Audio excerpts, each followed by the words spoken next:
Greetings all, Jeremy Thomas from here in Northwest Arkansas, the Bentonville, Fayetteville, Rogers area, and Pak Mei and Chinese weapons is what we do.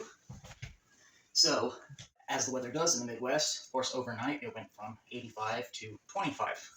So I thought this would be a good opportunity to just talk about some some goals, some different things that are going to be coming up in the next year, where we're at, and just some general talking about my views on sword practice and things like that. So if you're interested in that, by all means, stick around, and we're going to talk and look at a few different models, and all right. All right. Some of you may or may not know that prior to my Pak Mei practice, I was pretty well all Japanese martial arts. I came from a JSA background in Muso Jiken and Eshin Ryu, Iaido, and also some Katori Shinto Ryu, which I learned through Daito Ryu, Aikido Jujutsu. So I did that for a long time before I came to Pak Mei and Kung Fu. But the one thing, for all the challenges, the one thing that was easy to adapt to was a single-edged curved saber. Okay, the Dao, it was a natural fit right off the bat. I really took to it quickly.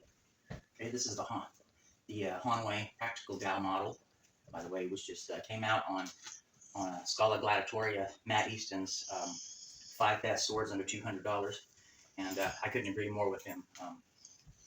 That I can't believe these things stay in stock. It's thin towards the end, like a New Way Dao and Oxtail Dao should be, but it's on this model, it's really thin. So for me, this is relegated to soft targets, bottles, things like that. And in my opinion, there's no point risking an edge roll or ding or anything like that trying to cut a hard target when it's already so good at what it does, cutting through soft targets and bottles just like a laser. And so that's what it'll stay for as far as usefulness in my collection, is it will be a bottle cutter. But the point being, the Dao was really the weapon that made it a little bit comfortable for me to bridge the gap between Koryu Bujutsu and Hakka Kung Fu. Here we have the Jian from TFW, Traditional Filipino Weapons, and it was actually my first Chinese reproduction sword, first cutter, first functional sword, and it's a really great sword. I really like it. It cuts well. It's got a very long blade, but it's still within historical parameters. It's actually the only Jian I have that has a King Ming style setup to it. The rest of them are set up like Han Jian. But I do like cutting with this one. Unfortunately, because of the wood grip, which I do like aesthetically, as soon as your hands get sweaty, it gets really dicey. So when that happens, that's when I'll usually switch over to one of the Hanjian, both the models which I have, which are wrapped, okay, which gives me a much more controlled feel, especially after I get warmed up. The other thing is unlike the TFW model, the blade's quite a bit shorter. This is the Cloud Hammer Steelworks model, by the way.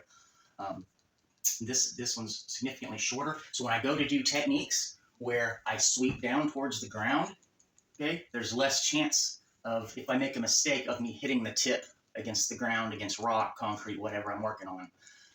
So I usually use these when I'm practicing forms. But as far as the models go, both are great cutters.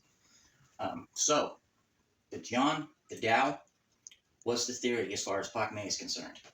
What I've learned from my Sifu Rustin Acker and Young Simon Loy to some degree, but mostly Sifu Acker, is to equate the Dao with wrestling and being close, grabbing, uptight, seizing.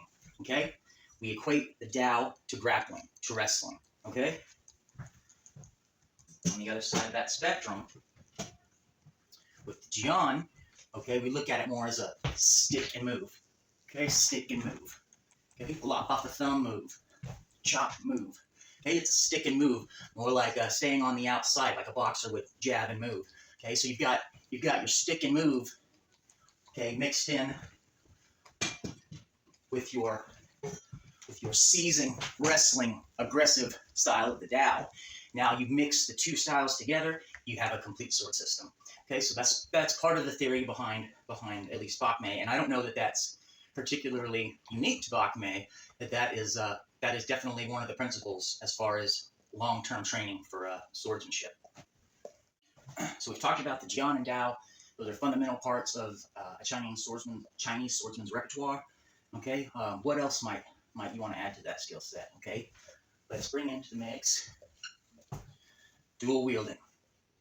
Okay, is this something that needs to be part of the average swordsman's repertoire? I would say no, it doesn't. Dual wielding is very contextual. It's difficult. Okay, and it's usually the catalyst for most cutting accidents. The other thing is if you start out, or even if you're intermediate and you go to using two blades, you're going to beat up one or the other of them. Okay, I've got proof on the edges on one of these. Okay, it's very, very difficult to actually wield these swords without them getting entangled. Okay, even though I do some double cutting, believe me, it is difficult, and I'm by no means fluid in the practice. I'm very much still in the learning process myself. So is this something that I say would be a fundamental part of practice? No, absolutely not. This stuff is advanced. In the case that you are absolutely determined to learn dual wielding, I highly recommend starting with wood trainers, okay? Because it's going to save you a lot of heartache when you bang these together, okay? Than if you ruin $200, $400, $300, $400 a piece real swords. So if you're absolutely you have to practice dual wielding, just get yourself a pair of cheap wood ones so that you can just practice the motions, okay, without having to worry about ruining your good swords, or more importantly, hurting yourself. It's just not necessary. I still think it is necessary at some point to look at the two-handed sabers, whether you want to call them Shang Dao, Miao Dao, whatever terminology suits you or your style or your lineage. I think having some practice with a two-handed saber is important for development. Okay, if nothing else, it definitely improves strength because you're working with a heavier weapon. It improves the grip on both hands. Both hands have to be tight and in line to make a straight cut. And also edge alignment, what the Japanese would call hasuji, which means the alignment.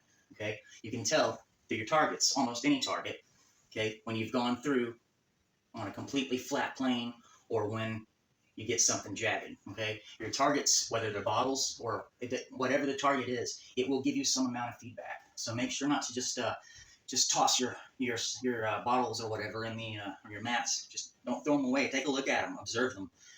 See what your cuts are really doing, because if you're getting jagged cuts, on a simple downward diagonal, that's bad news. Okay, you need to get that fixed up to where it's a nice straight cut, especially before you move on to more difficult upward diagonal cuts and things of that nature.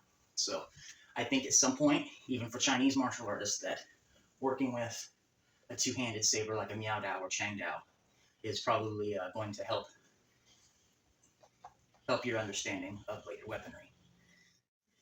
That is going to give you, in my opinion, a pretty good overview of Chinese swordsmanship as a whole. If I was going to recommend anything extra, anything alternative, so on, etc., since it's a popular topic right now, I might add the Dadao. Okay, this is the Hanwei model that is very much a chopper. Its dimension here is very, very wide, very cleaver-like.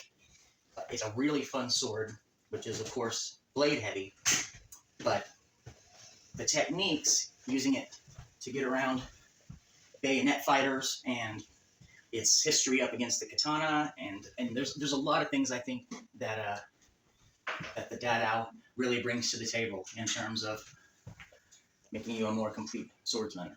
So is it a necessary thing for you to study? No, but it's modern. We've got a lot of research material on it. And so therefore, regarding this model as well as the oxtail Dao, we've got a better idea of how they were used.